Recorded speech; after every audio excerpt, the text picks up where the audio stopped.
क्या आप financially educated parent या अमीर के बच्चे और नॉर्मल या मिडिल क्लास के बच्चे में क्या गुण की कमी है या किसी स्पेशल स्किल का डिफरेंस होता है जिसकी वजह से अमीर के बच्चे हमेशा सक्सेसफुल और फाइनेंशियली स्टेबल लाइफ बिताते हैं जबकि मिडिल क्लास या गरीब के बच्चे फाइनेंशियली स्ट्रगल करते हैं और काफी कम नंबर ही होता है जो सक्सेसफुल होते हैं।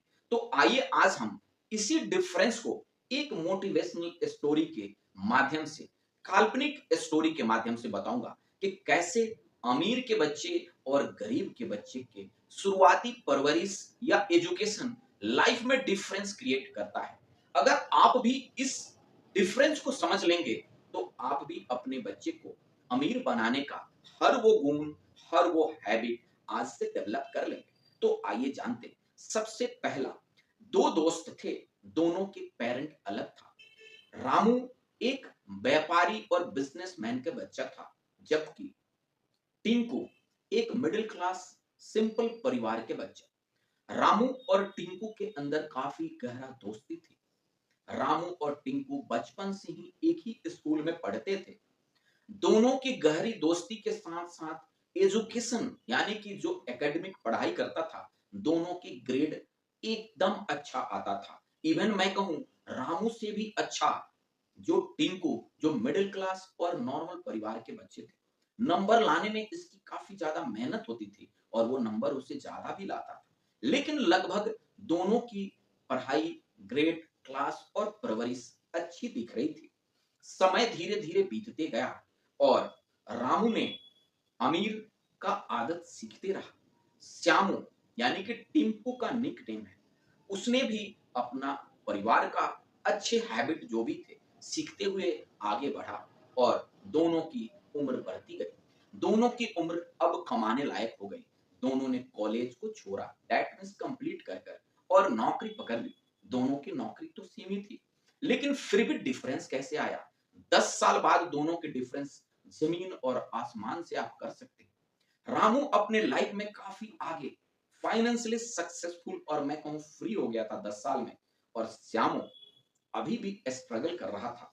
और उस स्ट्रगल में एक दिन टिंकू यानी कि श्यामू ने जब रामू से पूछा कि दोस्त, हम दोनों तो सेम स्कूल में पढ़े, हम दोनों तो अच्छे ग्रेड लाए हैं, नौकरी भी सेम हुई, लेकिन आज मैं स्ट्रगल कर रहा हूं और तुम फाइनेंशियली फ्री हो गए, क्या ये तुम्हारे पैटर्नल संपत्ति की वजह से है क्या? ये बात सुनकर रामू थोड़ा उदास हुआ और थोड़ा मुस्कुराते हुए अपने दोस्त टिंकू से बोला कि टिंकू, अगर मैं कहूं तो पेरेंटल संपत्ति के मामले में मैं बहुत खुद किस्मत नहीं हूं, क्योंकि मेरे मम्मी पापा अपने संपत्ति का 1 रुपया भी अभी नहीं दिया है। इसका ये मतलब नहीं कि नहीं देंगे, दिया नहीं है। और हम अपने खर्च पर ये सारे अपने कमीनी से ही कर रहा हूं। इस बात में श्यामू को बहुत ज्यादा सरप्राइज हुआ। उसने बोला, क्यों तुम्हारे पापा मम्मी इतने अमीर है, क्या तुम्हें पैसा नहीं दिए क्या?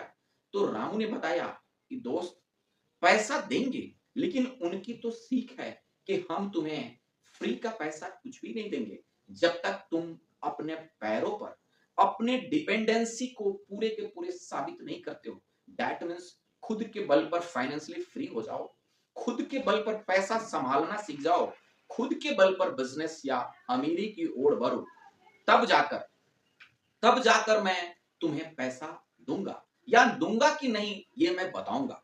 लेकिन श्यामू की अलग स्थिति थी। उसके मम्मी पापा के पास तो पैसा थे ही नहीं। वो तो अपना पैसा खुद अपने घर में खर्च करते थे।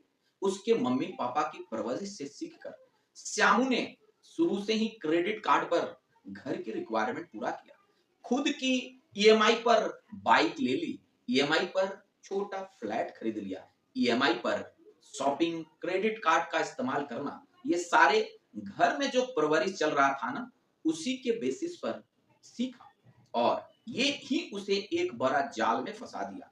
जबकि रामू का परिवार एजुकेटेड था। एजुकेटेड का मतलब डिग्री नहीं, एजुकेटेड का मतलब फाइनेंशियली एजुकेटेड था। उसका मम्मी पापा बिजनेस करते थे, जब भी खाना खाते थे, जब भी कहीं बैठते थे साथ में, तो पैसा के बारे में चर्चा करते थे।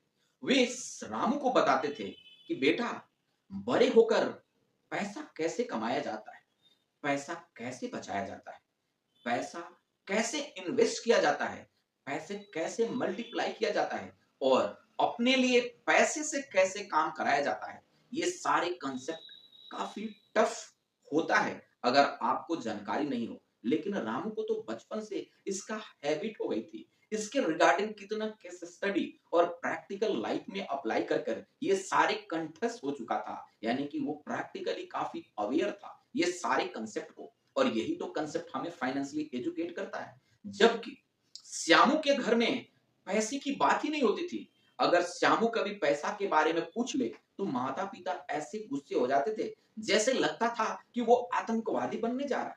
दैट मीन्स ये सोच ही तो डिफरेंशिएट किया। उसके बच्चे को पैसे के बारे में बताना ही नहीं। जब भी पूछता तो बोला क्या तुम बड़े हो गए, तुम बड़े हो जाओगे खुद ही समझ जाओगे पैसा कैसे आता है। पैसा काफी खराब चीज है। अमीर लोग गलत तरीका से पैसा कमाते हैं। पैसा दुश्मनी या काफी खराब हेल्थ का कारण होता है।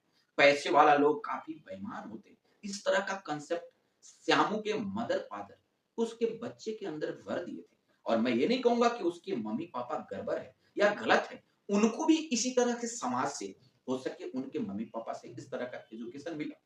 क्योंकि अगर हम पैसा नहीं कमा पाते हैं तो इसका मतलब ये नहीं कि पैसा कमाने वाला आदमी गड़बड़ है। अगर पैसा कमाने वाला आदमी को ही हम गड़बड़ मान लेंगे, गलत मान लेंगे, तो फिर पैसा कमाएंगे कैसे? हमें उसे देखना है, हमें समझना है। अगर किसी ने पैसा कमा रहा है तो कैसे कमा रहा है? उसके अंदर कोई तो स्किल है, कोई तो क्वालिटी है, कोई तो डिफरेंसेस है जो हमारे अंदर नहीं है। और ये सारे डिफरेंसेस रामू के मम्मी पापा ने अपने बेटे को क्लियरली बचपन से ही समझा दिए थे। उसे बता दिए थे कि पैसा को सेव कैसे किया जाता है, पैसे को वैल्यू कैसे किया जाता है, पैसे को प्लांट के एक सीड के तरह कैसे इस्तेमाल किया जाता है। और वो सीड धीरे-धीरे हमारे लिए बड़े पेड़ और समय दें तो एक बड़े भगवान की तरह काम करता है। कैसे पैसा हमारे लिए पैसा कमा कर देने लगता है और किस तरह से हम कैलकुलेटेड रिस्क लेकर मल्टीप्लाई कर सकते हैं रिवार्ड को। और ये सारे सीख रामू के अंदर शुरू से ही था। और वो इसी स्किल को, इसी नॉलेज का इस्तेमाल करके डे वन से अपने इनकम का 50% सेविंग किया, इन्वेस्ट किया और उसे मल्टीप्लाई होने दिया। और 10 साल में ये इन्वेस्टेड अमाउंट रामू को फाइनेंशियली फ्री बना दिया और आज वो बिजनेस कर रहा है। जबकि वही गलत कंसेप्ट जो श्यामू के पेरेंट या मैं कहूं जिस जो फाइनेंशियली एजुकेटेड नहीं है अपने बच्चे को देते हैं। और जब बच्चे बड़ा होंगे तो बिहेव तो उसी हिसाब से करेंगे ना जो उसके अंदर नॉलेज है। और यही मैं कहता हूं कि आज इस नॉलेज को समझ ले, अपने बच्चे को भी पैसा के बारे में बताए, अपने बच्चे को भी पैसा कैसे कमाया जाता है उसके बारे में बताए, अपने बच्चे को पैसा कैसे बचाया जाता है उसके बारे में बताए, कैसे गोल सेट किया जाता है, कैसे पैसे हमारे लिए कमाता है, इन्वेस्टमेंट कहाँ कहाँ करना चाहिए, इन्वेस्टमेंट में रिस्क कितना होता है, रिवार्ड कितना होता है, इन्फ्लेशन कैसे हमारा सेविंग को कम कर देता है, या पैसे का मल्टीपल सोर्स ऑफ इनकम कैसे बनाएं, एक्टिव एंड पैसिव इनकम क्या होता है, रेट ऑफ रिटर्न हम कैसे कैलकुलेट करते हैं, या किधर हम ज्यादा से ज्यादा अपने पोर्टफोलियो को वेटेज दे। ये सारे कंसेप्ट अगर हम अपने बच्चे को बचपन से ही सिखा दे, उसके अंदर इसका प्रैक्टिकल कंसेप्ट क्लियर कर दे, उसके अंदर क्लियरिटी आ गई कि हाँ पैसा कमाना काफी आसान है और पैसा इस तरीका से कमाकर हम इसे ऐसे मल्टीप्लाई कर सकते हैं। पैसा समय लेता है, कोई भी काम जल्दीबाजी में नहीं करें, पेशेंस कैसे रखें, कभी इन्वेस्ट कर कर अगर हम तुरंत उसको निकाल लें तो हमने अपना ग्रो करने का अपॉर्चुनिटी कैसे खो दिया। अगर हम समय पर इन्वेस्ट नहीं किया तो हमने अपने पैसे बचाया हुआ पैसे को किस तरह से एक अपॉर्चुनिटी बर्बाद कर दिया। ये सारे कंसेप्ट काफी क्रिटिकल और इंपॉर्टेंट होता है। अगर हम इसे आसान भाषा में अपने बच्चे को सिखा दे, समझा दे, प्रैक्टिकल लाइफ में उतार दे तो आप निश्चिंत रहें, आपको अपने बच्चे के लिए पैसा जमा करके पैसे का संपत्ति देने की जरूरत ना पड़ेगी। हो सके आपके बच्चे आपके जीवन में ही इतना फाइनेंशियली सक्सेसफुल हो जाएंगे कि आपकी बचाई हुई पैसा का कोई बड़ा वेटेज या वैल्यू ना रह जाए, या आपको वो इतना लग्जरी और जीवन में कुछ सिखा दे। तो दोस्तों, अगर आपको भी इसी तरह का फाइनेंशियल एजुकेशन जो कि एक मोटिवेशनल स्टोरी के माध्यम से जानना है, तो आप मेरे चैनल को सीखलोजी को आज ही सब्सक्राइब करें, अपने दोस्तों को शेयर करें और बेल आइकन बजा दें, ताकि मैं इसी तरह का वीडियो हर वीक लाता हूं, जो कि आपके अंदर और आपके बच्चे के अंदर भी एक मोटिवेशन क्रिएट करेगा, फाइनेंशियली एजुकेट करेगा और लाइफ में काफी सक्सेसफुल बनाएगा। धन्यवाद दोस्तों।